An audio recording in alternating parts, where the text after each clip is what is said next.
Good evening, fellow podcasters. And welcome to a new episode of BLAHcast, Rickling Halloween Special. Hi guys, we're back, and this is one of the best podcasts we're ever going to do. Not only are we going to incorporate a lot of cool stuff tonight, but we're going to gear you up for one of the best things about October. It's the Halloween special.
Ladies and gentlemen, are you ready?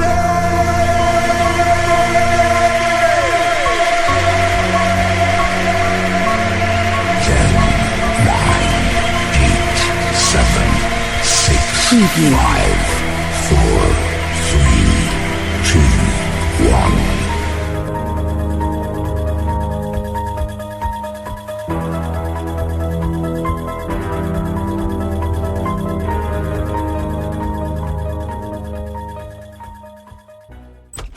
Right, welcome guys, and we're going to kick off tonight's show. You're joined by hosts Shawnee Davis, Boo. Mikey 7, and we're going to take you through an enchanting, mysterious, spooky podcast. It's gonna be tonight. fucking horrid.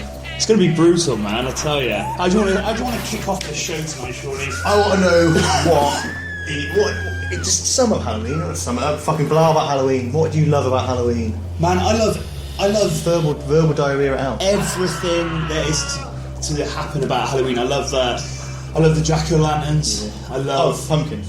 Yes. Yeah, cool. Yeah. Right, I love the dressing up. I remember when I was a kid, and we lived in a cul-de-sac, and I used to go down to a shop in town, pick up a mask every year, and it was one of the cheap masks, but it was so fucking much fun.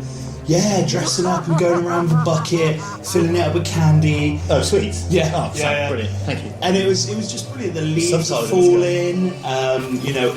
Autumn's coming. Oh, shit, no, I'm getting confused. Now you're getting confused. Jesus. What do you like about Halloween, man?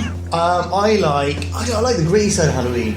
I like when I was younger. I didn't trick or treat until a bit of a later age.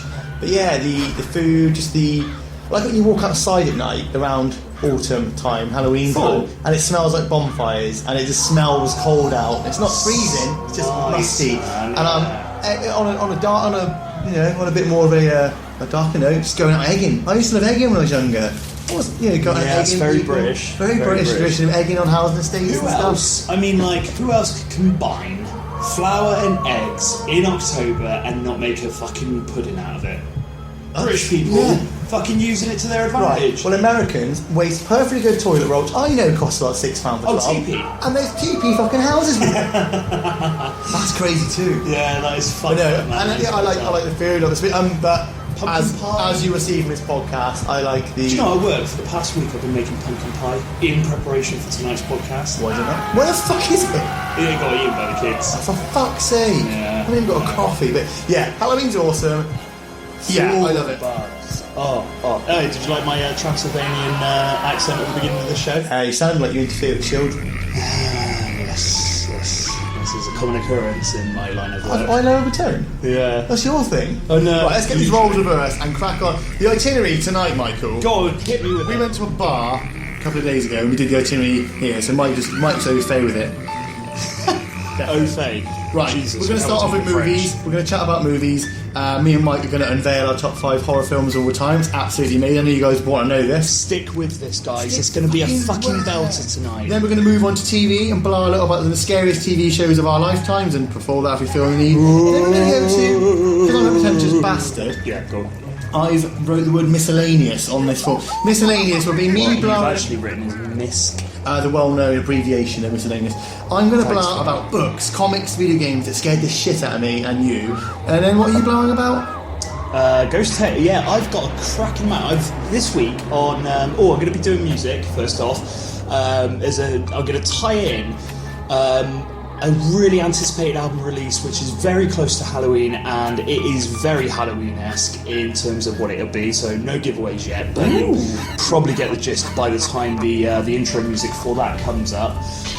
So what I'm going to go ahead with tonight is online. I've asked a number of people. You're curating. About their scary tales, their ghostly tales, their tales of the unexpected over Halloween, and I've just asked them to basically give me a fucking full rundown, and I've had a good response out of it, man. It's been really good. I've done a little digging over where I work. No time wasters, absolutely none, man. And it's gonna be fucking sweet. It's kicking off now.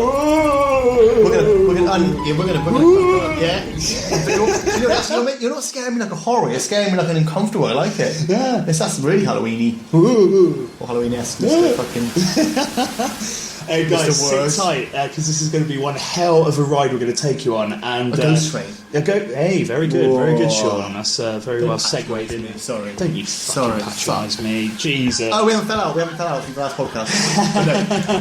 We haven't fell out. We really haven't. No, I want to, but you wanted to. I do want to. You've been going on about it for some time now, I tell you. You're so eerie. Yeah. Can I talk about a cunt down at the pub? No. Oh, right. Okay. Right. Before we go on, I'm going to stop it there. We'll see you in the next chapter.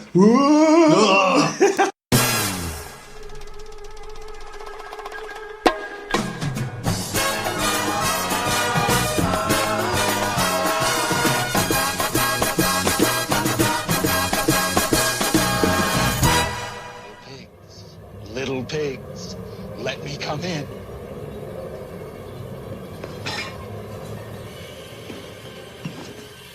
Not by the hair on your chinny chin chin. Then I'll huff, and I'll puff, and I'll blow your house in.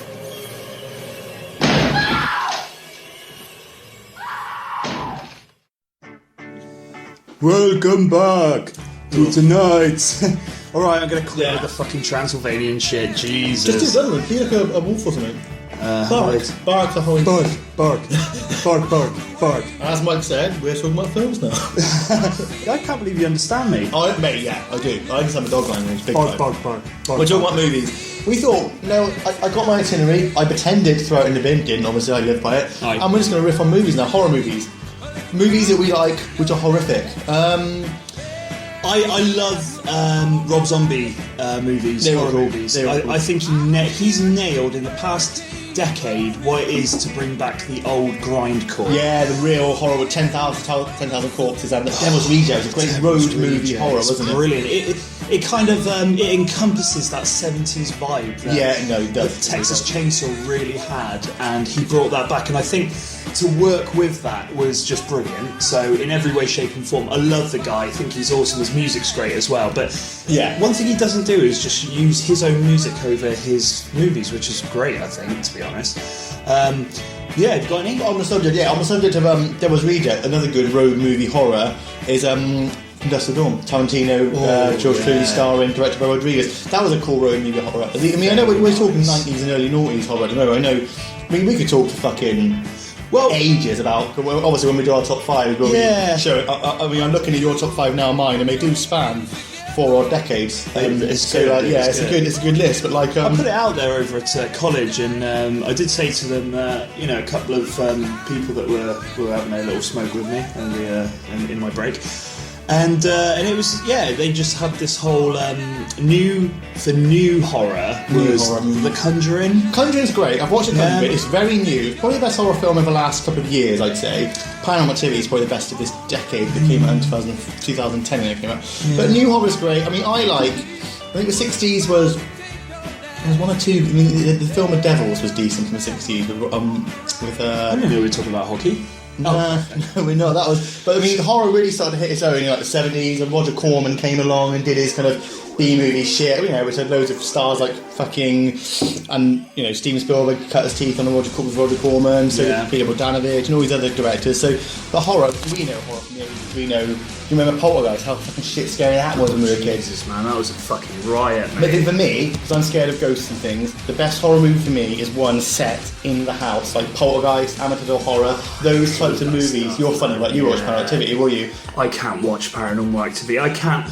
I've had an issue with quite a number of movies. When I was younger and growing up, my sister was always into horror films. Yeah, this was the best genre, wasn't it? It was, and she loved it, but I couldn't sit there and watch it. I think the first 3 movies she made me watch was Nightmare on Elm Street. Oh. Even to this day. You're so scary. Yeah, I can't sit there and watch. There's a scene where Tina is walking down the hallway, and all you hear is this echo of her voice in the school highway, in the hallway. You know it's a dream because of that, obviously. It's not quite right, is it? And she sees this in the corner of the right, she sees his body bag just being dragged down the hallway, and all you hear is great film. Fucking freaks Wes Craven. Yeah. Who also reinvented horror, reinvented the slasher with Scream, which was cracking. Yeah. No, that one, Nightmare on Elm Street fucked me up. Also, another one, I remember when I wanted to get involved in all the video nasties, the films that had been banned, so I wanted to watch all the ones that had been banned. I mean, Exorcist, it does get tame, Exorcist was also banned,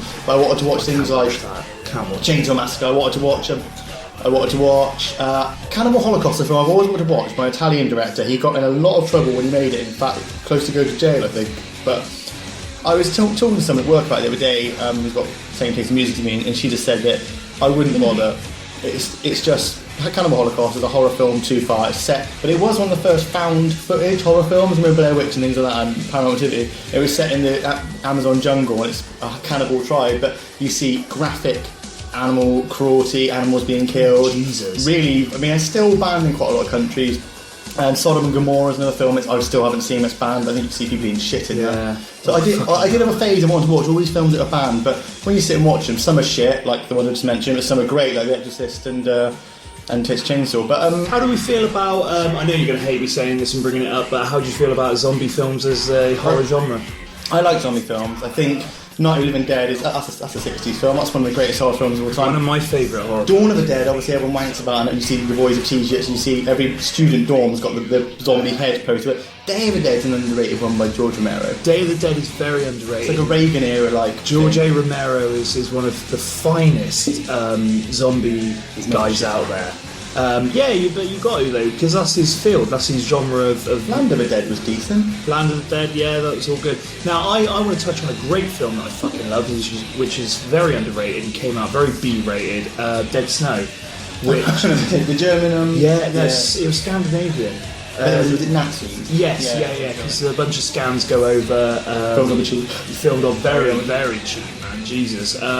So I really loved Dead Snow just for the quality that was there at the time, with the budget that he had and all that kind of jazz. I think it was fucking awesome. When I used to go to, we've talked about his store before, but when I used to go to the Apollo or Supreme Costco, I would look for derivative B movies. Critters 2, a film called Carnosaur I used to always want to rent. It was a fake Jurassic Park rip-off. And also a film called Man's Best Friend. I used to love any Stephen King adaptation I watched, like any, I won't, go into too much depth on some of them, but I used to love watching shitty Stephen King adaptations. Children of the Corn still terrifies me as a movie. Really? Haven't read the book recently. It does. See, I'm alright with stuff like that. It's just shit like kind of satanic stuff. I can't go into somebody's house and see like kind of dolls around. And dolls are scary. Yeah, Child's Chucky, Child's Play. Oh. Child's Play. Child's Play 2, obviously, it's so fucking scary, I feel. But as far as new horror, I'm quite excited about horror at the moment, going back to that. There's a guy called T.I. West, who's done The Innkeepers and House of the Devil. He's exciting. Eli Roth, who, sorry to go off another tangent, that's our thing, is remaking Cabin Fever, and that's pretty much a dead cert. He's remaking his own movie. Wow. Weird. I liked his cameo in that movie, to be fair. Where was he in that movie? He came through the woods and he had like kind of very sort of black eyes, very short hair, looked like a kind of typical jock. That kind of sort of style. Really good sort of cameo in that for his own movie as well. I thought Hostel was great as well. Do you know what I love? I'm glad he never went into the realm of Saw with Hostel, with the amount of franchise that was happening. Yeah, because he did go to what, third one? No, the second one. I don't know how much involved. I think the second one is one of the most underrated sequels of many years. Very underrated. Fucking great. But I don't know how much involved he had. He definitely was directed the first one. But yeah, I don't know. I never watched his short he did for the Grindhouse back. Brilliant. Thanksgiving or something, was it? It was so good. In fact, I would just go on to the Grindhouse thing of Tarantino and Rodriguez just getting in there, getting involved with some... What I love about that whole genre is mutation. If there was a horror movie of mutation, it's like, it reminded me very much now... To anybody listening, I'm not going to ask for your fucking comments because you never bloody give comments, which is fine. Fuck you, what the fuck are you doing with that? But I know some people out there will remember back in the very early 90s, there was this TV show on Channel 4, very, very late. It was about 1 a.m. in the morning, and it was just a short series of stories, but involving kind of mutation, zombie kind of thing. And there was one in particular, there's one story about a high school that had their water tainted, and this one opening scene is of you don't get to see the water being tainted, but you get to see the kid go over to the drinks fountain, push his drinks fountain, starts washing his face, and his face just starts peeling off. I mean, it is pure fucking brutality right there. And one I'm going to sort of jump on into is the original Peter Jackson horror. But I'm going to get onto that in a moment, because we're going to smash about our top five. Top five. Bang! Straight on in. Coming at you. You know what she did? Your canting daughter?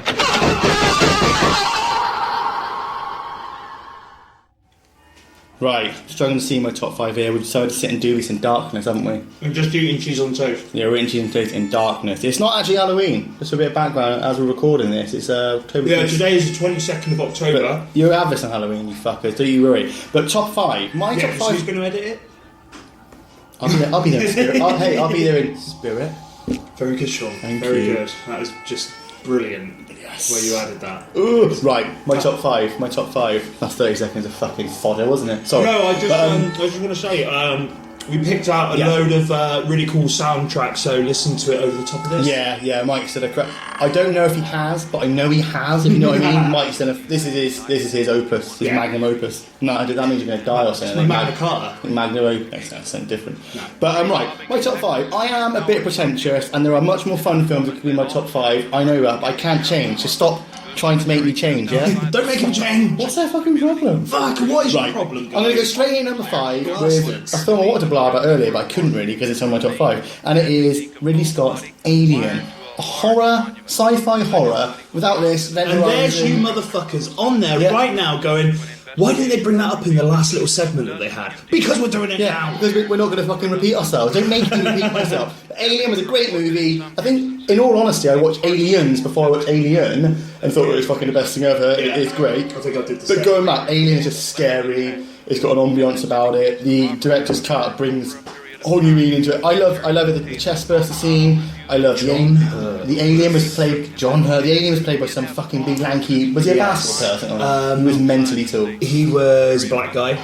Not that we're segregating black people, but he was a black No, man. he was black. Yeah, he was, and he was fucking tall. The alien was fucking black Must as have been well. some sort of college player, I don't know. Fuck. Yao Ming? Was he Yao Ming? No, Okay. he was black. But no, it's a scary movie. It's a great movie, and just recently, Alien Isolation has been released on the next gen consoles and previous. And, No, whoa, we'll get on to oh no, I'm not talking about later on. It's too new, but that just shows how much they've gone back to the appeal of Alien to bring out a game of the year. So Alien still has appeal, and it's I like that movie choice. Is that your number one? Or It's my number is it five. Number I'm going to move on to number 4. I'm going to put that over the top of this. You're going to put it over the top of it? No, I need something horror related. Well, I'm going to talk about a film. Number 4. I don't know how many people would watch it. There's a film called Inside. I don't know the French. It's a French movie, so I don't really know the French word for inside. Basically, it's a bunch of French Jews, 2 French Jews that made it. It's a gothic horror film about a woman who is alone at Christmas, and because of her husband died, and she's heavily pregnant, and she's getting strange knockings at her door. It's very creepy. She's on her own, and she's got fucking oil. I'm oil onto your mother at the moment around her leg. And she's got people knocking at her door. She doesn't really know actually, I'll just Google it. It's directed by Alexander Bustillo and Julian Murray, who are hot still, I think, going to bring out some awesome stuff. But basically, the premise is a woman is trying to get into her house to get the baby out of her stomach. That is the premise, and it is short. Rosemary's Baby. No, it's not. It's not satanic in any ways. But the woman antagonist is like something from The Innocents, really a gothic type figure, and it's got an ending that I still can't forget. Is it big budget or underrated? No, it's underrated. I interviewed with directors years ago. Drop the names again. I pretended I'd watched the film and I interviewed them, and then when I watched it afterwards, I had checked it. I'm like, this is one of the best films I've ever seen in my life. And that's my number 4. I implore it came out in 2007, so go watch it. It's called Inside, and I've never really seen anything as gross as that. But moving on to my number 3, it's the Texas Chainsaw Massacre, directed by Tobe Hooper, loved by everyone. It's a fantastic movie. I mean, also. What can you say about Texas Chainsaw Massacre, really? It hasn't been said. No, minimal bloodshed, but still shocking. Is it that whole thing about... Now, I love that for the fucking horror factor, is you've got a girl there who is the survivor. Yeah, right? screaming. And she's covered in fucking blood. She's dirty as fuck. Do you know what I fucking love about that movie, though? I love the fact that they used the guy from Full Metal Jacket in that movie to be the dad. Pyle? Fuck me, what a fucking great actor he is. Arlie Ermey. He's horrid. He's a horrible guy. And He's actually brought up... He was a Marine. He was actually a Marine. Well, wasn't even an actor, was he, when he got into film? I know it's Full Metal Jacket, not horror, but hey... Don't quote me on this, but I think he did time as well. But in the Brig, probably. Probably. We'll read from that. But that is my number 3. Even nearly as good as the movie, there's an hour and a half long making of. You can get it on like the special edition DVDs, or download it illegally if you're Mike. And the cast just hate each other. The cast hate each other. The way they talk about that movie is they were pretty much on a scary road trip anyway. They were in backwater America, they said, and everything about that film is so good. It's actually old-fashioned, but obviously it was ahead of its time, in the sense that it's all implied violence. When Leatherface bungs are on the hook, you don't see anything. You know it's horrible because you can feel it, and there's barely any blood apart from obviously in that scene dripping into the sink. It's so. It's very much like a film we're going to talk about at the end of this movie that we watched together. So I'll join you. Well, to end this top 5 blah, we had a little group screen together of a movie which we'll talk about in a bit. But my number 2, and moving on from the Texas Chainsaw Massacre, is The Exorcist, which is so much like a classical Hollywood film, but is also shit scary and iconic. And William Friedkin was on hot form when he directed that, with that and The French Connection. There's not much you can say about The Exorcist apart from it's fucking brilliant. Would you have loved the priest with the black hair to be played by Al Pacino? He looks a bit like him. He does, doesn't he? And he makes the grand sacrifice. Yeah, he jumps out of the way. I'd love to go to... But it's Washington, isn't it? Yes. It was filmed. I'd love to go to those steps. They're famous, those steps are. Very iconic. Everyone says they're haunted. There was a few insight stories into that movie. Yeah. Do you want to go on this? I don't remember. I know that 1 or 2 cast members or friends and family of cast members died. And it was a sound crew. Most of the sound crew got quite badly sort of fucked. Like their lives, like bad knock-on effect, bad things happen in their lives. 2 people died during the filming of it. The crew members. Really? Yeah, 2 people were witness to dying. It's just a very fucking everything about that movie. If you're going to make a movie about about the spiritual world. Yeah. Be prepared to be fucked up is all I can say. That's why I don't go The into Ouija directing. board. And the Ouija board. Jesus. That's what puts me off going to the Ouija board. That's my number 2. What a great... again, if you watch Director's Cut, you can see loads of random The Spider walking weird shit in there. But what a great movie. I think it's phenomenal. And it's so classically filmed. It is actually, obviously it's terrifying and horrific, but it's just so, like, staged and lovely. And, I'm going to put a big drum roll in for this one. This is your number 1. And go. It's Don't Look Now, Nick Rowe, 70s, Julie Christie, Donald Sutherland, the most haunting, amazing film of all time. I know nothing about it, go for it. I've seen your little girl, and she was laughing. Yes, my sister's psychic. She wants you to know. I've seen her, and she wants you to know that she's happy. Christy. Don't Look Now, in space, it gets... When he's trying to find the dog, the Schnauzer, and you see that little girl in the red jacket running around, Simon Pegg, it's riffing on that. But it's a very iconic film. It's bereaved family, daughter dies in one of the best intros I've ever seen in a movie. They go to Venice to get over their mourning, and that's when Julie Christie's character, don't really name her, starts to hook up with these 2 weird fucking ladies who can see the future, and they are worried for her husband, and he is seeing visions of their daughter running around the Venice canals, some creepy scenes of a daughter running around the canals at night in a little red jacket. And the movie builds up to a little cheeks, a little tingle. The movie builds up to a climax that I can't watch that again. I've watched it twice. I've watched Don't Look Now twice. It's probably my top 10 favourite films of all time as well. You fill your pants with cake when you watch it. Fucking Dundee cake. It's the worst. It's the worst. It probably looks like a contrived thing does now, but it's fucking... And it's probably a cheap payoff when I think about it, but wow. BLAHcast listeners, to number 8, will you go and watch your Shaun's number 1 movie? Don't Look Now, Don't Look Now, Don't Look Now. With Donald Sutherland. I think Head of a Tash on him in it as well. Yeah. But that's when he's in brown afro face. Oh, right. Lovely. Okay, yeah. Let's hear yours now, man. Awesome, right, okay, so my top 5 of... Oh, sorry, no, I love it. You're such a shit I love it. bag. It's unbelievable. Hey, it's Poppy. Alright, was she texting you or something? No, Poppy's in pop culture. Oh, right, okay. I wish. Every podcast we can bring that dog up in a nice little segue somewhere. But she hasn't got opposable thumbs. Shut up a minute. Sorry. This is my top 5. In at number 5, I spoke about him earlier. Peter Jackson directed, for me, one of the best fucking fucked up movies I've ever seen. Very recently, and I watched it back when I was about 13 or 14. Brain Dead. It came out in 1990. Oh, fucking hell, it's like old. Yeah, and it's very, very Australian. Obviously, Peter Jackson being Australian. And it was brilliant, mate. It all out brilliance. I mean, let's have a look. What have I got in front of me? Okay, so the director was Adam Simon. But who the fuck? It wasn't Peter Jackson. Yeah, he fucking had a little hand in it. I'm sure he did. Don't fucking scroll up on that kind of shit. I'm meant to be you. I never did this with you. For fuck's sake, Jesus. Fucking hell. What have I got in front of me? I'm not going to get rid of this now. Fuck off. Right, okay. I'm going to move on very quickly. Number 2. My number 4 is The Shining. Only because... What a movie.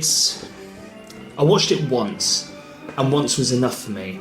And up until very recently, Shaun showed me an awesome trailer. Peter Gabriel. And it was just... check it out online. I can't remember what it's I'll post it on the Twitter feed. Yeah, post it on the Follow us. feed. It was awesome. The Shining. Now, from what I can remember of the movie, I think I was about 18, 19 when I last watched this film. Yeah, I thought to myself, I need to watch it. It's one of those... It's fucking scary. Really awesome films. It is. There's a lot going on. There's too many fucking big scenes to even tell you about. Girls cutting from being alive to being slain on the floor. That's in my head. Jesus. One of my favourite bands used part of it in the Heretic Anthem, which was great. Joey Jordison going down a hallway, fucking brilliant. And just the the lines being written on the typewriter. Yeah, cracking. Jesus. To Jack Nicholson's most iconic moment of smashing a fucking bathroom door open. Fucking takes it down. Here's Johnny. I'm going to put the sound clip in on that one. Here's Johnny. Can I hear it now? Yes. Oh, great. It sounds great. It's awesome. Okay, number 3 for me is It. Wow. My top 5 generally consist of films that I can't watch again. It's scary still, I think. I seriously have fucking issues. Stephen King? Yeah, it was TV. It was actually a 2-parter on Sky One, which they forged for a movie. Amazing. It started as a TV show. Actually, you can buy it as a movie now. It's packaged as a movie. I don't think I went to any kind of circus to be afraid of clowns, but that thing is a fucking alien. It's horrible. It's horrific, man. Absolutely horrific. What a great movie! No, a great movie. I remember when I watched it. I preferred the first half. Then it was televised a week later on Sky One on Sunday night. I remember. Because I had a bath after I remember watching it and shitting myself and literally shitting myself in the bath. Yeah. And the first half was when they were all kids, and the second half when they were older. But that film is actually scariest. When they're kids, it's horrible. In the woods. It's just vile. It's a vile fucking... The aqueduct takes them underground. Yeah. Great movie. My number 2, it's Leprechaun, 1993. Yes! Everyone loved this movie. Well, you know what? You remember when I was talking to you about it, I smashed it out in there. Yeah. I watched it 3 days ago just to refresh myself again, and it's still as fucked up as I remember. Funny and scary. Yeah. I mean, we've got Warwick Davis as the Leprechaun. Pogo-sticking evil bastard. But you know, Warwick Davis's career, fuck me, it spans, man. It spans for fucking ages. I mean, Any midget role goes. He's just not an extra of Ricky Gervais. He is actually a fucking good movie star, you know. Yeah. Very, very underrated. But he played Leprechaun, which, unbeknownst to a lot of people, probably are now going to go and watch Leprechaun and be like, oh wow, you know, this is actually a fucking good film. There's a few Leprechaun movies out there. I've only watched one or two. There's quite a lot, actually. There's one in space, there's Leprechaun in the Hood, but Leprechaun 1 and I think 2 are the strongest. But that is a great movie. We used to always rent that. Yeah, no, it's one of those. Did you want me to do a dull drum roll? Do a dull one.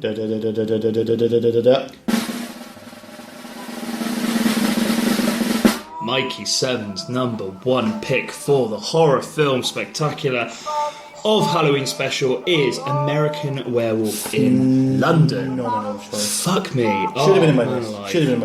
It's... What else can I say about this film other than the fact that Michael Jackson loved this movie so much that he got the director to direct Thriller.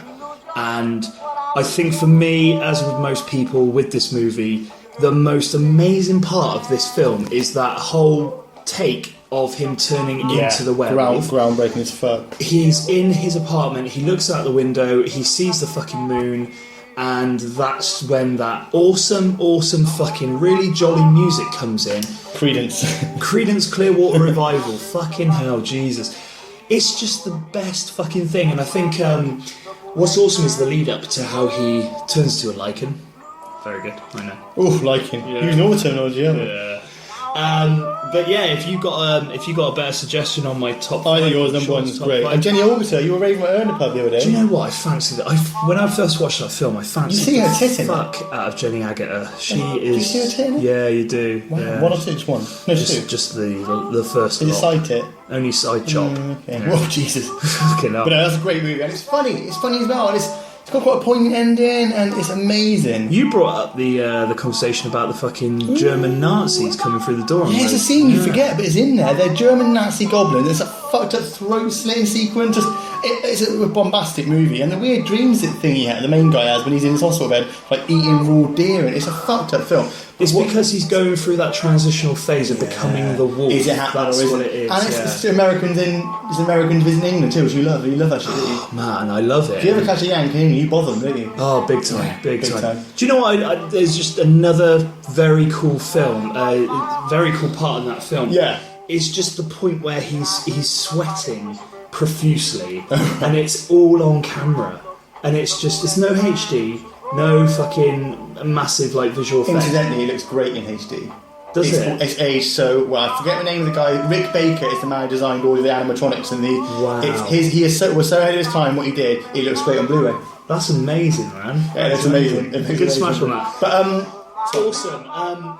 Let's go to close movies. We're going to talk about our screening we did. Yeah, we did a screening. Poppy wasn't there. You got fucked off for that, but you still settled down. You got a bit fidgety. We watched a film called Trick or Treat. I kept mugging Shaun off about this. Trick or Treat. Is there any specific reason why that I was meant to be in this film? It's just a trend. I mean, Why do I do this for? Why do I mug off a film so much when I don't know anything about it? I've never seen it. But you liked it, didn't you? And he said, well, to agree about it, it's a film directed by Michael Doherty, who hasn't really done anything since. Doherty. Criminally, it didn't come to cinemas. It went straight to DVD, and he got a good cast in there, didn't he? He got the likes Brilliant of cast. Anna Paquin, yeah. Brian Cox, Dylan Baker, they were the main ones. But it was just kind of like 3 or 4 ghost stories, all set on one. I see where I've seen Dylan Baker from before, because I was checking. Oh, mate, he was in Spider-Man 1, 2 and 3. That's right. Never Being a Lizard. Fucking hell. But he was in a lot of, he was in some of the more fucked up films by, I can't remember what his name is, but he directed, he was in a really weird role with Phil Seymour Hoffman, where he was a paedophile. He played a really, edgy role there. I can't remember. So let's talk about this movie. But it's based on it's kind of Halloween you know, it's an over the top housing suburbia with a whole parade. Was it Jennifer Garner at the beginning? It looked like it, didn't it? It was, I think it was. It's not Beale or fucking Alba. It's Jennifer. Yeah. But it was 3 or 4 intersecting tales, wasn't it? But curating all of that was a little weird I like this little guy. I know, this he's little horrible. pumpkin. What was his name again? It's Jack. Obviously Jack O'Lantern. Oh shit! And no, Sam. Was it Sam? Yeah, Sam. Sam. So it was just it was forced interwoven stories of like a bunch of kids going to see a haunted bus in a quarry. Werewolves. A bunch of girls. A bunch of girls. Sluts. They were pure sluts. But there was a sting in the tail. There was one about, what was the other story? The bus driver coming back. Oh shit, that's the point. And the principal, obviously, he was fucked up. Yeah, the next door neighbour who incidentally got involved with. We liked that movie because it was simple and it was really low budget, but he did a lot. I mean, people are saying I don't know why he hasn't really got a big contract in Hollywood yet. It was straight to DVD. I want to thank you for getting me on that movie because it was fucking great and I loved it. And if you need a horror film to get into this Halloween, go and watch Trick or Treat. That isn't just a horror film, it's a bona fide Halloween film. It's all about Halloween. Very much. But that's our movie section. We've blown for probably about half an hour on movies. Yeah, well, 20 minutes actually. But we're not counting. But we're going to move on now to TV. We'll blow it brief on that. Right. Have a listen to this intro.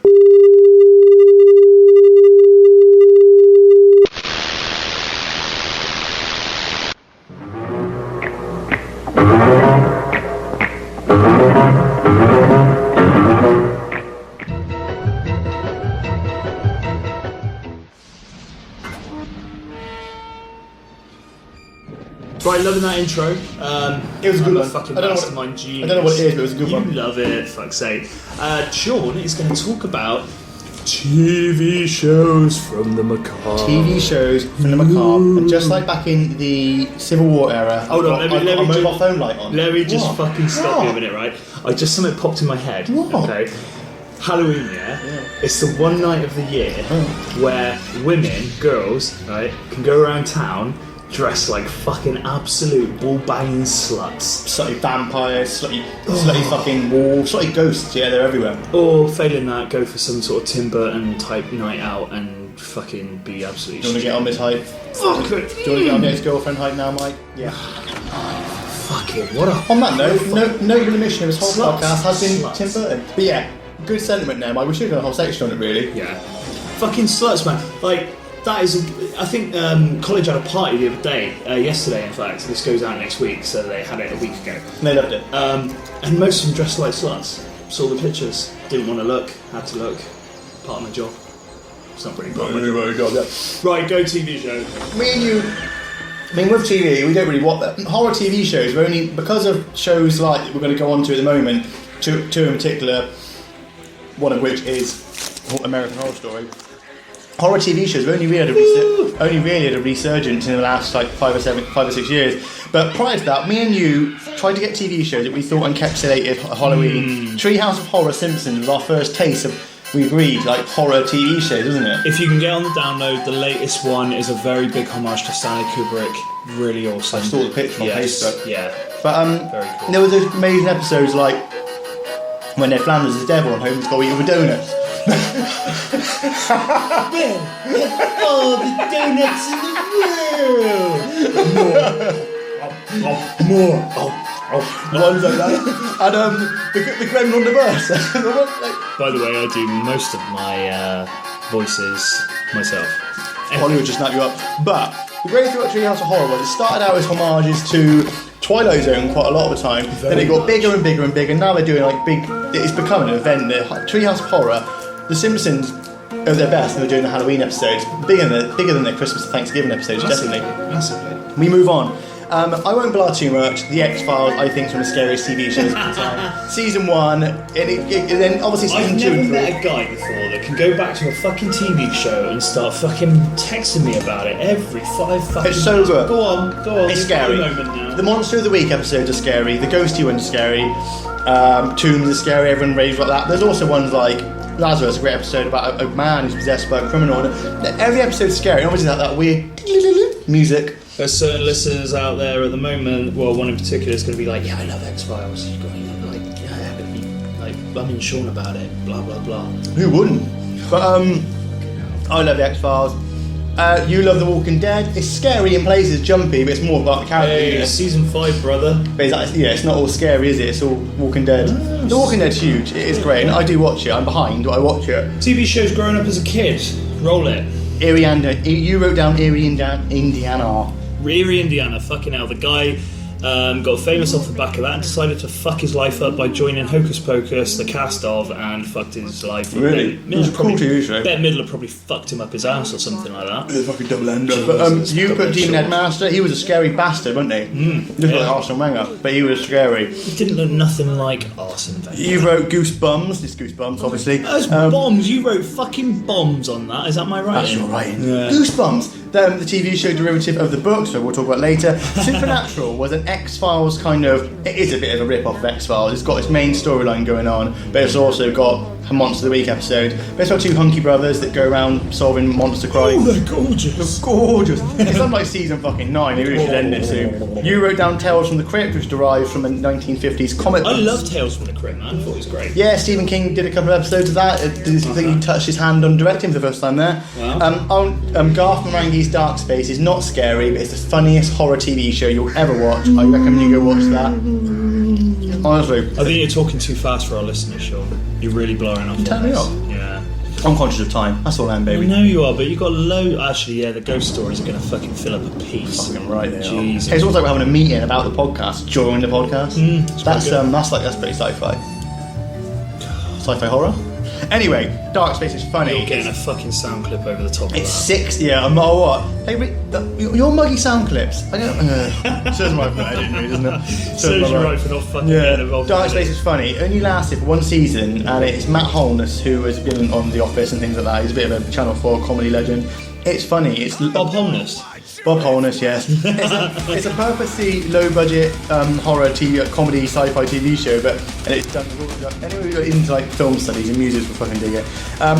You wrote down Mike's Channel 4 TV show, which you blabbered on about. I did. During the movie section, which irks me obviously, but I let it go. Well, how can you define short story to then TV show? I mean, to movie. It just doesn't. There's no crossover. I mean, a potato chip.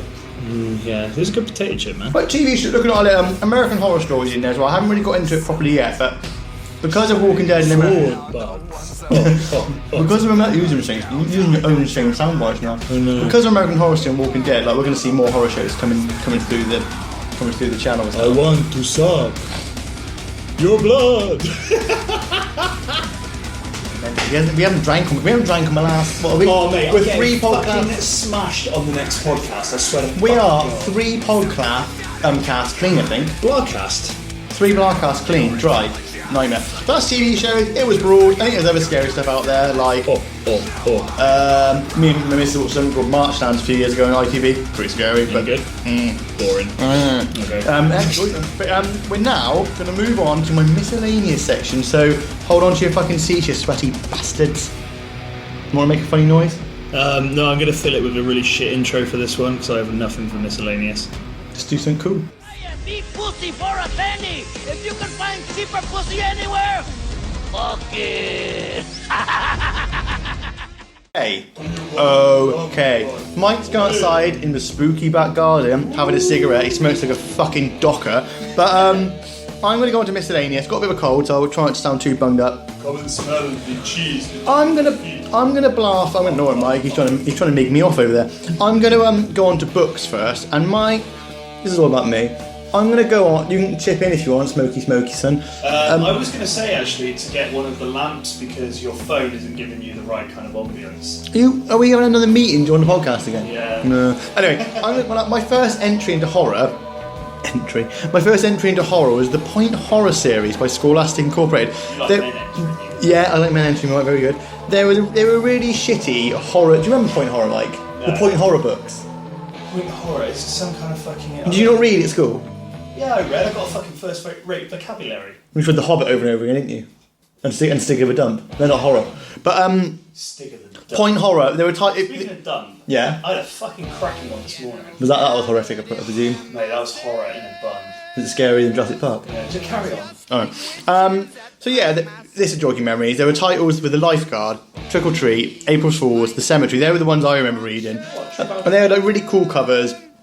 And they were, when I Wikipedia'd it earlier to remind myself of Point Horror, it says on the opening paragraph it was predominantly read by Caucasian women under 14. I'm like, what the fuck? I read them, but they were a shitty series. I moved on from Point Horror to read Goosebumps books. Do you remember them, Mike? The cool like oozy covers, and they have like a central picture you can rub your finger on, like 3D. They were always in the retail section. Yeah, I used to love going to Smith's, and they were £2.50 a book. Back when books cost fuck all. And I'd go to Smith's and look for the latest... I told you in a previous podcast, couldn't afford much. Oh, no, Mike was poor, by the way. He was cheap masking earlier. Boo-hoo. But, yeah, so The Girl Who Cried Monster was my first one. Girl again. Then it is The Dead House, Monster Blood, Stay Out the Basement, which is a cool, like, botanist tale. There was a Cuckoo Clock of Doom. Then it got a bit silly with How I Found My Shrunken Head. But they were cool books, because they were stupid. They were so... Each chapter would end on a crappy cliffhanger. I loved them. Now, moving on from that, I read Stephen King a lot. I mean, some of the scariest books ever, I think, is The Shining, actually, with Stephen King. And with Tommyknockers is a great sci-fi horror. But is The Shining scarier than the movie or the book? It was scary, the movie. The book scares me badly. It's really scary. And I read it recently. Another good Stephen King, his short stories are really freaky, like the monkey, which is about a toy monkey. But this is actually your zone right now. I'm just talking about books that scare me. You love Stephen King, don't you? I'm under no illusion that Clive Barker's written scary books, Dean Koontz has. I know that. And another Dean Koontz? I'm just talking about the ones that scare me. And also, I mean, I like to read M.R. James and H.P. Lovecraft, who are very old writers. H.P. Lovecraft, he wrote like with Dunwich Horror and things like that. No, you got a fucking madness stuff. They're the kind of books I love. Stephen King is a scary bastard. But moving on from books, I'm going to go on to comics that have scared me in the past. And I mean, I've never read Tales from the Crypt, but that's kind of what started the whole scary comic book thing in the 1950s. It's got that iconic weird skeleton face guy, which we still on the TV show you were chatting about. But in the 80s, I obviously didn't read it in the 80s. I wasn't reading comics then. But From Hell by Alan Moore was really freaky, and it went on for quite a few years, even though the Johnny Depp movie is just of its moment. But From Hell was like a study of. Are these the kind of Jack the Ripper books you pick up from like Dorothy House and shit, where you drag them No around, shit, you couldn't buy you couldn't buy an Alan Moore graphic novel at the fucking Dorothy House. He's a genius. You know, you fucking Watchmen, you know. But Walking Dead, I love The Walking Dead. I've been collecting The Walking Dead. I haven't quite finished the collection. I've only got a few of the volumes. I've probably overtaken on the TV show as it is. But The Walking Dead, I think, is amazing because it isn't outwardly scary. It's drawn in quite a cartoony style, but it's obviously horrendous and it's black and white. So there's no blood or anything splurting around in colour. But I think that's a really scary comic book tale. And it started. It was Robert Kirkman and Tony Moore who created it, and they write for the show. Yeah. But it came out in 2003. It took 7 years for the TV shows AMC to pick it up and turn it into a TV show. Another really what a fucking trip they've done. Another really fucked up graphic novel is Arkham Asylum. It's called Arkham Asylum: a serious house. Hang on, is this a fucking graphic novel / comic book fucking segment? Yeah, it really is. I've read it. It came out in '99. It's drawn surrealist. It's all about the Joker's. Like, it's not. We're going to lose viewers. It's not like the Killing Joke. But, Arkham Asylum, you usually find it in the top 10 best Batman graphic novels of all time. It was Grant Morrison, one of his first ones, who was the Batman guru. It's really scary, and it's the kind of art you'd like. It's really tattooey and fucking weird. That's weird now. But that is there are scarier graphic novels out there. There are Japanese manga graphic novels that have been going on for years. Nice. There's some really interesting. You couldn't really scratch the surface on one podcast. It's a podcast in itself, basically. Hey, there we go. But, in off the red. But that's my literary and comic-y. Awesome. I'm glad you. How do you like it, Mike? Did it bore you? Bored the smoked a whole cigarette. Yeah, he bored the fuck out of me with that, mate. I've got to be honest. It's just gone way over my head. I like the part about the Walking Dead. That's pretty cool. And Arkham Asylum. Every fucker probably watched it. No one fucking reads it. Actually, I remember. You read mine. Yes, and I spoiled myself actually with it because I wanted to know what happens at the very end. Spoiled, not soiled. Oh, sorry. That was this morning. No, that's in the toilet. Yeah. Half a pound. Oh, fucking brutal. But anyway, we're going to move on to my video game blog, which I've also went to do. Oh, you got another bit. Do a classy intro. So as if you weren't. Hold on. I've got to get the right zone for this. Oh, do it. You're very relaxed today. I don't like it. Why? It's because I got a drink in me. Ladies and gentlemen, welcome back to Shaun's Video Game of Horrors. Good play video games. Very good, Shaun. Take it away, bitch. Got a selection of games through the ages. I've handpicked that scare me and still have indelible images in my mind. Yeah, I use the word indelible. The first one is 1998's Ghouls and Ghosts. I remember playing that at my friend's house because I was a bit poor like you at that stage. Thank God I got out of that. But I was. And I didn't have a console at the time. I got an Atari shortly after. But just seeing a man running around in a suit of armour in the darkness, fighting it's a side-scrolling platform game. And if you got hit by a little ghoul, are you rolling up a bag? Yeah. Fucking hell, Mike! You're chaining. Anyway, speaking of chain, you swing your ball and mace. You fight people. If you get hit by a monster, your armour flies off. You're in your pants. You're a bearded man running around like fields and castles, jumping up ledges. That's my worst nightmare, being in the woods, fighting monsters in my pants, in my skivvies. To be honest, I think I'd survive, mate. The beard fucking challenges anything. Yeah, when you lose your armour, it's like Mario. When you lose your wings, you go small. You're Samson. But you're the same thing. Moving on, this is a really underrated game, and I hope someone that listens to this messages me or writes about it, because I think it's still got a massive following. But it's called Haunting. I played it in the Mega Drive, and it was on the Super NES, and it came out in '93. You're basically your job is to haunt a house. You're a little ghost called Poltergeist, and you're relying on ooze, and you've got 4 house members that they're rich and horrible, and they killed you or run you over in their car, and you've got to go into each room and jump into objects, and then you haunt them, jump out, and it would get really fucked up. Like you jump in the floor, and it would open up, and lava would come out, or you jump. Once I jumped into the toilet on the 3rd house because it was 4 houses, and this monster comes out the toilet, it's got these big brown ears and starts flinging shit at the people. It's a really fucked up game for its time. Was that any take on Dogma? Because that sounds very familiar to Dogma, the film. When Dogma came out in '96, this came out in '93. Oh, okay. You probably used it. Oh, that shit monster? Yeah. Maybe. Same thing. And then your job was to collect all the ooze, the fear, and you had to scare each person out of the house. And it had some really scary images. I remember being up at night playing it and scared. It was so good. I'll put it on our Twitter feed, a picture of the box art. I don't know anything about it. Moving on, from 1996 and 1998, respectively, Resident Evil 1 and Resident Evil 2. Craig Leadbeater, after a lot of cajoling, he was being a fool on Facebook, mentioned one of the scariest... CLB, surely. CLB, Craig von Leadbeater. He said his scariest gaming moment was when the fucking Doberman, zombie Doberman, flies through the window in Resident Evil 1. Right. And you haven't fucking played it, have you? No, but I remember the film, so yeah. Oh, did they riff on the film, did they? Yeah, they riff on the film. She's side boobing that. Yeah. But anyway, and that is shit scary. And then you've got the liquor as well, which is really scary. Then number 2, are more on the road, and it's really... That liquor was fucking awesome. With the brain out of his head. Yeah. I can't remember if that was 1 or 2. I think it was 1. Number 1, it was in 1. But either way, so that was The Mansion. Number 2 was Raccoon City. 2 great games. Then, derivative of that, but by no means lacking, was Silent Hill, which came out in '99, just a year after number 2. What did you think of the movie? Oh mate, it was Sean Bean. I can't remember that girl who used to Radha Mitchell, who I liked for a while. She was great. No, she was liked cool. as in you fuck her, or like as in... You're a pretty Australian girl. I don't really talk like that, but yeah. Anyway, you just turned up in your car in a misty town, and you walk with a radio, and you're in the mist, and you can only go in certain buildings. It wasn't totally open world. Same kind of storyline, you've got to find the daughter. You're finding the daughter, but it's in this weird underground, fucked up hell place. We haven't talked about Hellraiser in this podcast. Fuck me, no. We'll do it in a bit. Yeah. But anyway, and your radio in the mist would start to go when a monster was either flying ahead or coming at you, and it was so cool. Again? Brilliant. And then, moving on, this is me going a bit J-horror on your ass. A film called Project Zero. It had another name in Japan. I can't remember what it was called. But Project Zero, can you... You're a little Japanese girl. Can't remember her name. And basically, it was on the PS2. Something like that. But it's actually, it goes for quite a lot of money now. Oh, well, retro gaming. You go, your girl goes to a haunted house, armed. Your weapon is a camera. Right. And to kill ghosts, you've got to take pictures of them. You've got to do it. You can't just go blah, blah, blah, blah. You've got to like... It was so ahead of its time. It was a gimmick. One of the best weapons in a game I've ever played with. Well, in Aboriginal folklore, they believe that if you take a picture, then you're taking someone's soul. Steals a man's soul. This time it kills a ghost. That's fucked up, right? Well, yeah, because the ghost is a soul.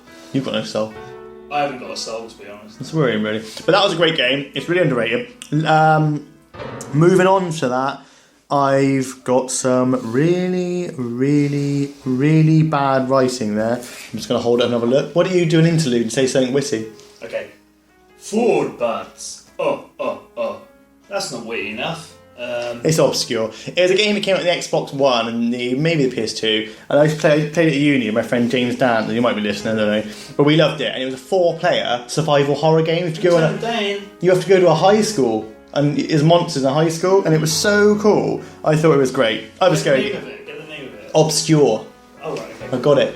But another game, Sanitarium, which came out in the early 90s, I forgot to mention, is also the only... Sanitarium is the only horror... It came out in like 93. Yeah. It's the only... Or 99 even. It was a PC game. It's the only horror film. The horror game, it scared me. It's a bird's eye view. Okay. Like an RTS. That was a scary game. But that's my game in Blah. How bored were you out of 10? Solid 5. People like games, Mike. I know.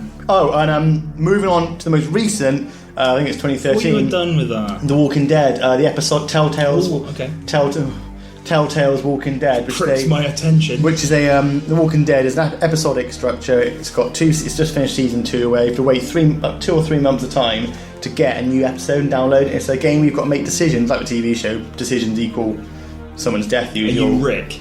No, it's different characters. It's not, but it's just based an offshoot of a show. That's cool. But it's a great game, and me and my missus sit and play it together. And we only just finished it on the weekend, season 2, episode 6 or 5, I can't remember.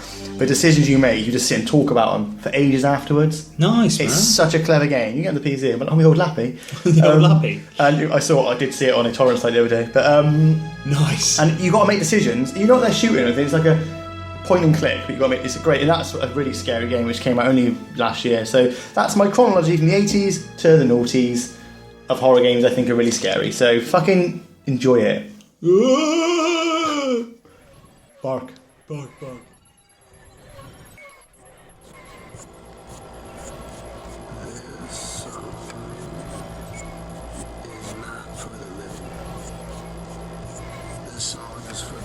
Ugh, what he's been bland enough. Mike wants to talk again, this time, about the album is called... Hey, let's punch it in. This is about fucking music. Music of horror. Can I have a fad? No, she don't smoke. Oh yeah, Karen, I'll listen. Music of horror, or horror-related music. Either or. I spoke about it in the last podcast. I fucking love this band. And yesterday, the 21st, they released the much anticipated 5, The Grey Chapter. Is it a Halloween album? It's slightly Halloween-esque, yeah. It's pretty fucking horrible, to be honest. But, so anyway, Slipknot have released 5, The Grey Chapter. I listened to it in its entirety, the bonus one as well. It was on Spotify, so I thought I'd fucking jump on board with it.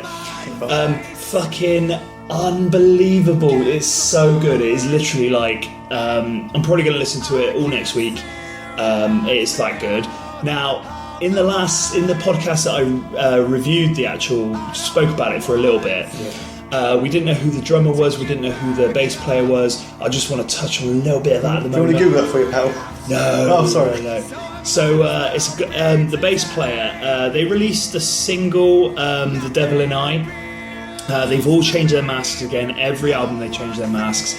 In this one, they've got... Corey Taylor's got a double mask. Corey Taylor. Very good. Nice. Can I finish? Okay. So Corey Taylor's got a mask that he can rip off, and underneath is another mask. These guys are hell bent on their whole kind of horror image.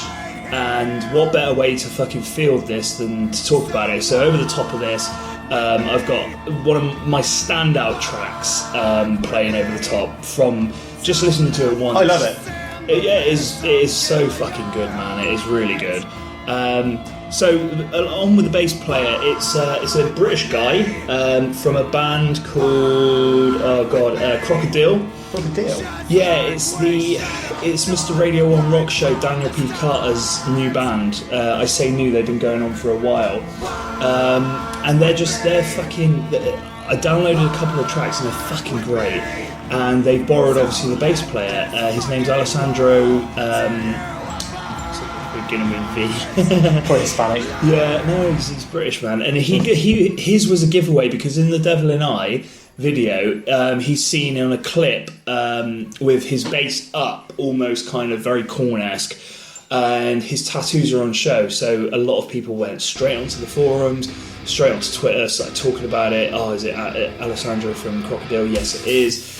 And the drummer is none other than the sessions drummer, for Bruce Springsteen. It's his son.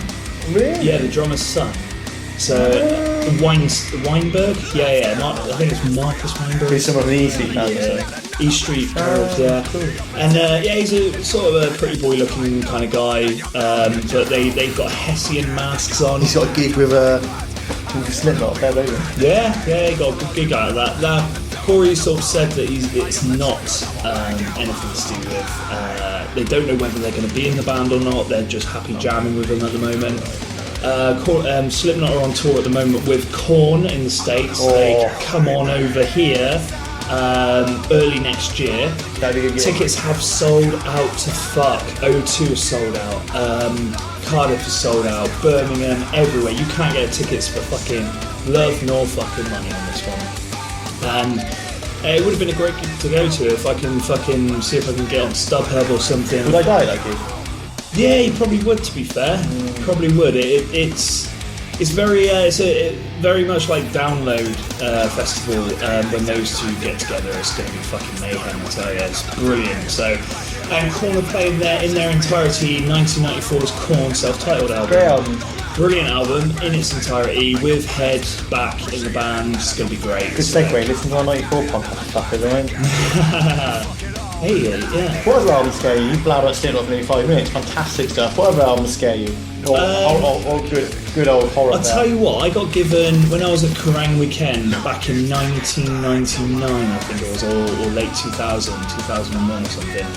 I got given a bunch of free fucking CDs as they get passed out by scalpers and shit.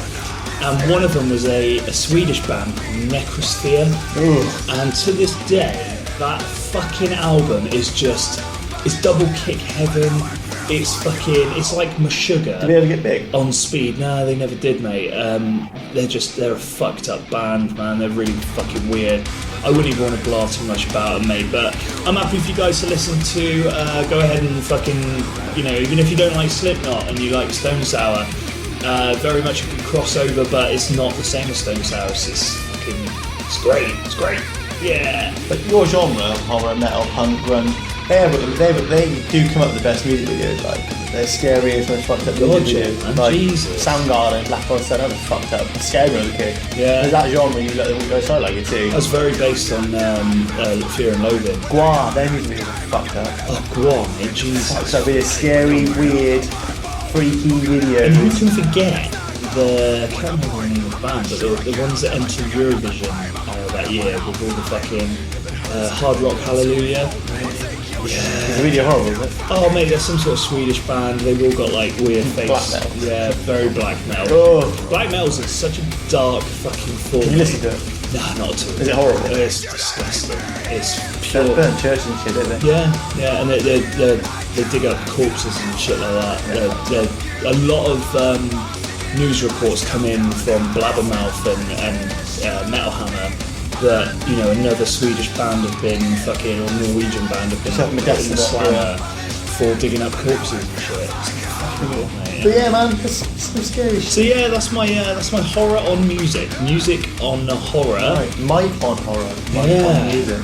And now we're going to take you on a little journey. So get ready, fasten your seatbelts, put out the candle, light the fucking lamp. That's too late for that. Join us in a minute.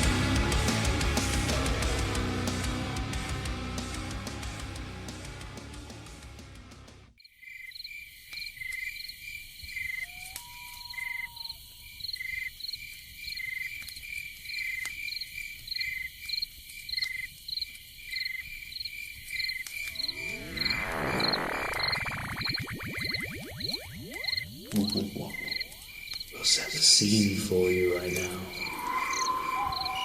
Turn out the lights. Grab yourself some pumpkin soup. Hear the noise of the wind howling. I will put in a bit of sound. Better than these ones, I'm doing. That's shit what I'm doing. We're going to take you right now No, I won't spend that. into our listeners' reviews of their ghost stories. This is actually real. This is scary. This is stuff. real shit. These are people we trust. These aren't fucking yokels. These are people we trust that have told us this. One of which is kind of my stepmom. So these are people we trust that have told us tales of the unknown. We filtered the retards, didn't we? The thing that the people that was massively, Yeah, massively. We live in a little town called Chippenham, Wiltshire, and thanks very much to the Twitter-based Chippenham Now, who love retweeting us. So thank you for that. Love those guys. Fantastic. And I just want to throw it out there that I think off the back of this, there are so if you're listening, Chippenham Now, get on the back of this. I want you to open up next year Chippenham's first ghost walk, because going on these stories, you guys are going to shit your pants. It's a geography map dot around of Chippenham and the Wiltshire area, great. and it's real. But you want to start? What have you got? This is scary. I've got far too many. You've got one. Go with yours. You trying to say that I didn't work hard on this? Yeah, pretty much. This is your thing. I know. Right. My one was told by my dad's partner many years ago. She told me this one many years ago, and it's not standard. It's a ghost story about a house she lived in. It was down in Devizes. I can't remember the road, but Adam used to live on that road. Your brother, my brother-in-law, who gets mentioned in the podcast as well. But she lived in a house with her then husband and children, and it's a cottage. It was a cottage in Devizes, and basically when they moved in, she said that at first it was okay. I think it always is, but the weird things started, and this does sound cliche, but this is a woman that I've known for many years who just doesn't speak crap, isn't erratic, not really a drinker, wouldn't come up with anything bollocks. So I didn't really believe in ghosts until I met Jane, to be honest. But moving on. So she said that she would little things like she would make the beds for her kids, and then come into the room not long after, and the linen would be stripped off on the floor, messed up. Little things like that. Then when the family would go to bed at night, a common occurrence, and it would be on the breakfast table where we get talked about, because it does take a while for these things to gel in and realise something's not right. Because at first it was just a case of, did you go to the toilet at 3 a.m. last night? And then Chris or Paul go, no, I didn't. And it was getting to a situation where they would be in bed and someone would walk past the room, and when they did that check in the morning to find out who was going to do it, it would turn out it was no one. And it would happen downstairs sometimes. You just hear someone upstairs was creaking past the room, each time. And Jane's late mother, who was always one of those people that always seemed to be in tune with things, and she again, 100% trustworthy, lovely lady. I would trust everything she said that she, and this is a bit scary. Said she woke up one in the middle of one night in the room where the activity with the beds was happening quite a lot, with two maid-like characters stood in different parts of the bedroom. And it was very blink and miss.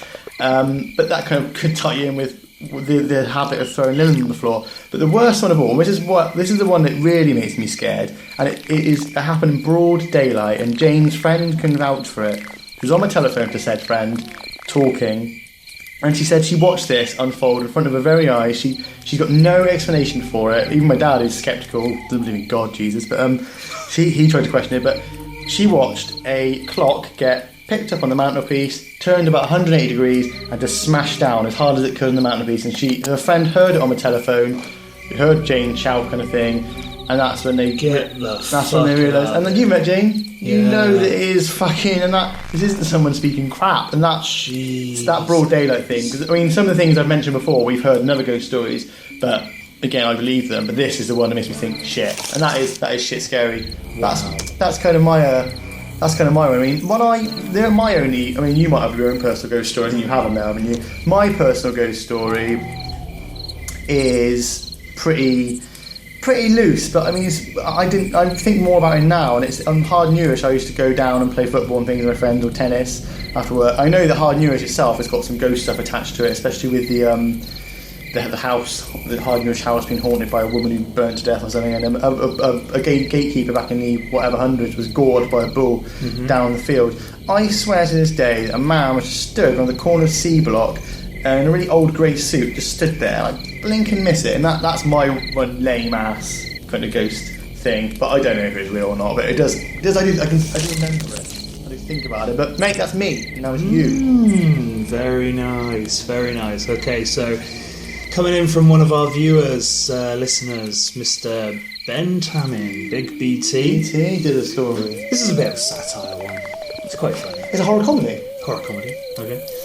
He writes, well, on a cold dark night, back when I was living with Watto was Paul Watson, by the way. He's a good lad.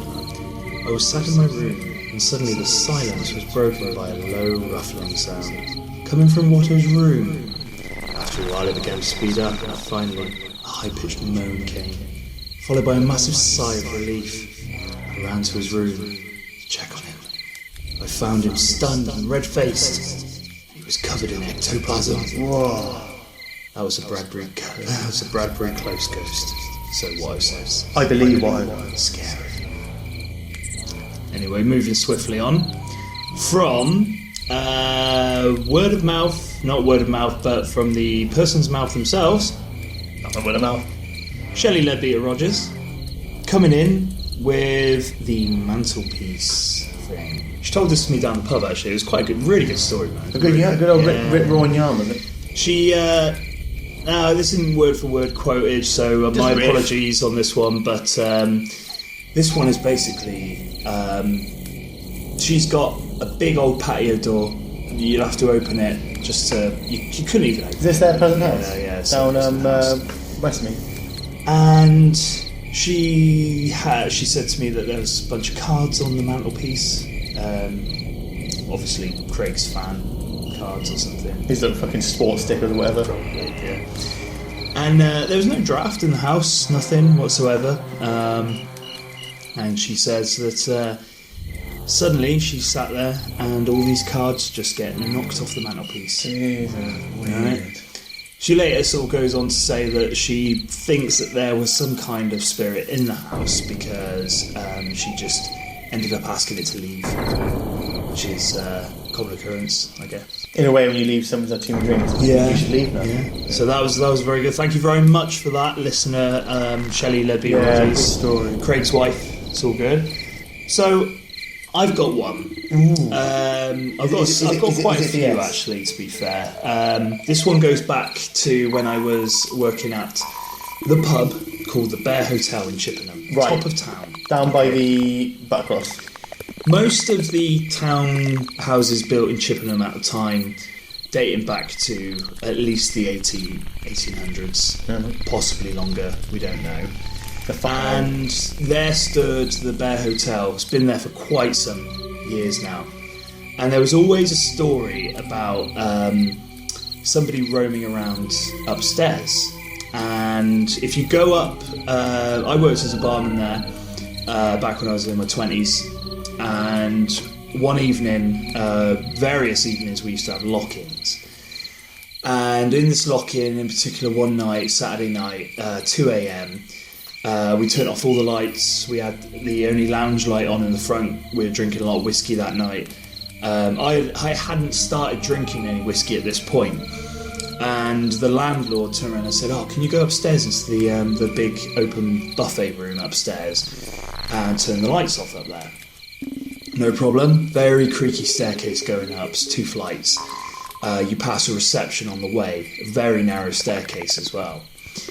And you always get a sense of kind of something either behind you or if you open up a room, and it's really eerie, really eerie. So I'm going back downstairs, turn the lights off, I thought nothing of it, and as I'm going down the bottom stairs, I look up and there passes me is this figure in grey. I'm pretty stunned at this point, it's horrible, and I just walk into the place where there's 3 of us just casually having drinks after work, and I turn around to the landlord and I said to him, I've just seen something. And he looks up at me and he's like, I've seen an old grey lady. The grey lady of the Bear Hotel. Jeez. Yeah, so that's really, I think that honestly, Chippenham going on this, they should have a ghost walk at some point. Yeah, it's like a hell's mouth or something. It's really good. I've got another one. This is when I was living at my house in Beechwood Road, cul-de-sac. Really kind of, when I was growing up, I never got a sense of anything fucking weird about it. But as I got older and older, and it was coming into my teens, sort of 14, 15, 16, that kind of thing, I was coming back into the house after, say, being at college or something like that. We're talking like winter time. And I always had this sense that at the top of the staircase there was always somebody watching over me when I would put my coat back on or something. I could take my coat off, put it on the hook and that kind of thing. And lo and behold, one evening I was, the lights were off, and for whatever reason I just didn't turn the light on downstairs, and there was just this figure just comes out of the window onto the landing, but just walks past. So I'm seeing it, and I fucking absolutely fucking shit myself. There's nobody else in the fucking house. And it wasn't until recently that I was talking to my mum about it, and she turned around and said to me that she used to occasionally talk to somebody in the house whenever there was nobody around. And one time, she was in the kitchen, she was cooking up something, and there's an archway that leads into the conservatory that goes into the lounge. And she was cooking something up, and she turned around, and in the corner of her eye she saw this black figure of what she describes as an old lady walk out from the conservatory into the lounge. And Mum's this kind of person that will just casually talk about just a spirit being in the house and think nothing of it. She didn't get a sense that it was a bad spirit or anything like that, and she actually spoke to it. I mean, fucking crazy to be honest, but from that point on, I always thought that there was something in that house at the time, and that was creepy, man. That was some freaky shit. Now going up to very recently, it's the story. Now this is a good one. So, which one is this? This is my final story of the night. It is a good one. Yeah. Where is it based? This is based on my new job. I say new, I've been there for a year now. Yeah. BLAHcast House, the Great House. It's a big old mansion. Yeah, it's big. The wind is howling quite badly one night. Not too recently, actually. It was about a fucking month ago. Yeah.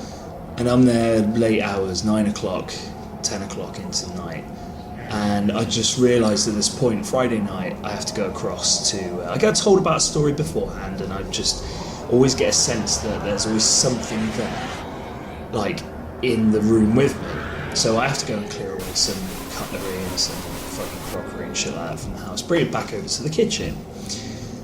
And all the lights are off in the Great House. It's fucking creepy as fuck. There have been numerous fucking sightings. There's been numerous fucking people talk about this one particular person that dwells there. And lo and behold, I'm walking through, I stop, I'm picking up the stuff, the cutlery's jangling around on the trolley. I'm heading out towards the door, and before I head out towards the door, there's a staircase that goes up to a couple of the offices up there. And you can hear footsteps upstairs. It's vile. It's fucking... At this point, I'm thinking it's cleaners, but cleaners only come in the morning, okay? And there it was, hearing the sound of what was this little boy who decided to laugh a lot. And it was a very distant laugh. It sounded like it was coming from the other side. I didn't want to fucking check it out. I hot-footed the fuck out of there before anything else fucking got to me. And I shit my fucking pants, man. I didn't even bother going into the kitchen again because I had to drop it off near a cellar. I didn't want to do that because the cellar's creepy as fuck. Is it? Yeah. And that is the story of what was apparently years and years ago. There was this old school at BLAHcast, and it was an all-boys school. And it's just, I don't know if the spirit's fucking bad or not, I don't know what it is, but it turns out that it's a story of a little boy who just likes to laugh a lot. Have people seen him? There's been a few reported sightings. He's very old and Dickensian looking, with the whole sort of baker boy hat on and stuff like that. Very cliche. Yeah, with his sort of trousers and high socks coming up.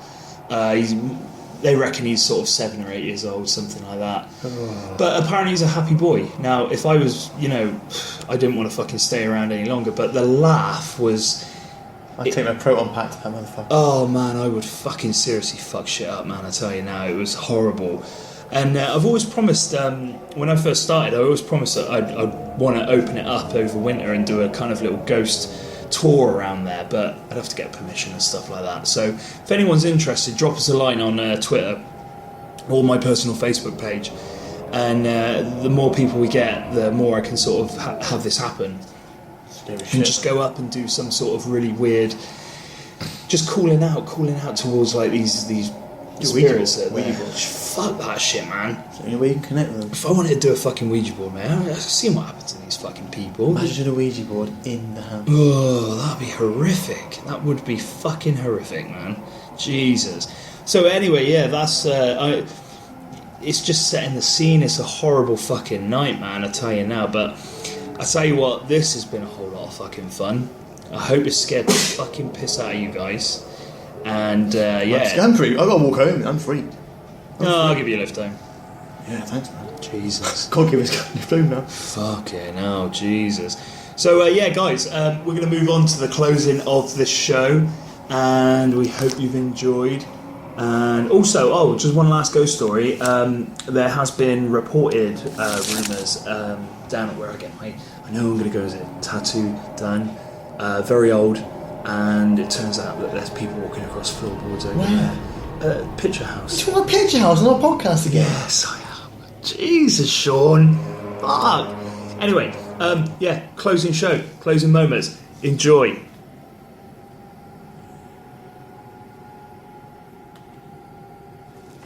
Well, I'm pretty fucking freaked out right now. Hey, that got me fucking wired. We've got the oil lamp burning. You're constantly burning cigarettes. It's freaky. It's really dark out of this conservative. I'm freaked. It was such a freaky podcast. I mean, I think you probably be brought to life by the music you're playing, but yeah. What I want people to do is to actually fucking like tell us when they're going to listen to this. If they do, then nobody ever fucking does. But we're going to release this just before Halloween. Yeah. So if you want to, we're going to both put it out there. Yeah. That we want you to listen to it on Halloween night.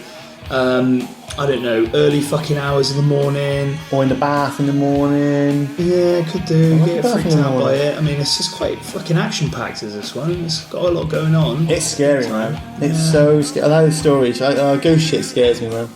Yeah, that's true. Ghost tales, man. Isn't it weird? Everyone's all ghost stories. I believe in ghosts. No one's ever seen a werewolf. No one's ever seen a vampire. They are actually fictional, aren't they? Yeah, of course they are. But then ghosts, the debate is up there that ghosts exist. There's not really a debate that, yeah, werewolves exist, yeah, vampires exist, yeah, fucking Swamp Thing exists. Well, here's the thing, mate. I mean, I got a funny feeling that zombies are going to fucking happen sooner or later. They can't happen. Not so much flesh eating or like brain. Oh, well, the ones that cuddle you then? But ones that just bite you and you then... It's like a rabies thing. Oh, and just people going ballistically spastic. Yeah. Well, we had it a while back, didn't we? With fucking the crystal, not crystal meth. No, he was hallucinating. He bit that man's face. They were snorting the bath bombs. They were crushing them down and snorting them. Apparently that gets you fucked. Mixed with I've got a couple of bath bombs at home. Don't do that. I'm not urging our fucking... Oh, no, I mean, mate, I put them in the bath. They're brilliant. Jesus. But no, this isn't a scary podcast. I love we've gone across film. I like the way we've tied into our interpretation of Halloween. We haven't tried to cater for every fucker out there. I know there are things we could have chatted like J-horror. We didn't mention a Japanese or Korean horror film like The Grudge or The Ring or, you know, Dark Water. We didn't talk about a lot of stuff. We didn't really talk about Thriller very much, which everyone wanks. But we didn't talk about... That's because it's too cliche. But this is our version of Halloween we talked about, and that's what's cool. And Halloween, I love Halloween, it creeps me out. I'm going to watch... What am I watching this week? Hockey? No, it's you. You watch the hockey, which is apparently has been a horror show as it is recently. But I'm going to. Thank you. I'm going to watch I want to watch the Babadook, which is a new horror film out, and I also want to watch. I do want to watch the Cannibal Holocaust that I chatted about earlier. But what horror films are you going to watch over Halloween? I think I'm going to get back into BLAHcast. Great B movie, man. Yeah, really good. And I'm probably going to get on board with Dawn of the Dead, the remake. I love that remake. Yeah, but I think I haven't watched it in such Actually, I want to watch Day of the Dead as well. Yeah. I haven't watched the third one for a while. Big Rhymes, what a great fucking... Yeah, man, he's a big boy, isn't he? Annoying. But no, it's going to... It's gorgeous. Oh, it's gorgeous. The book's going to win. Hey guys, seriously, Yeah. Thank you for listening to our Halloween special. It's been fucking great. And thanks for letting me talk about video games. No, that's alright, man. Bore the fuck out. Yeah. Hey, off on another fucking tangent, but sit down, listen to this. Get a brand We're going new. to drop this Halloween. So have a great Halloween, guys. Whatever you're doing, whatever you're planning, have a ball, have a blast. Go out, get drunk. Dress like a slut. That's just me. Yeah, go around in a tutu. And have a brilliant fucking time. It's a happy holidays. Stay safe. Don't drink and drive. Oh, Let's wow. go drink. Oi, you off the red. Get off the red. End that one on a laddie note, but remember to be scared. Bastards. You'll be scared. It's not going down, bro! Back off! Yo, back up, homie! He's still moving, Flacco! Do that again. Do it again! Do it again. Ah!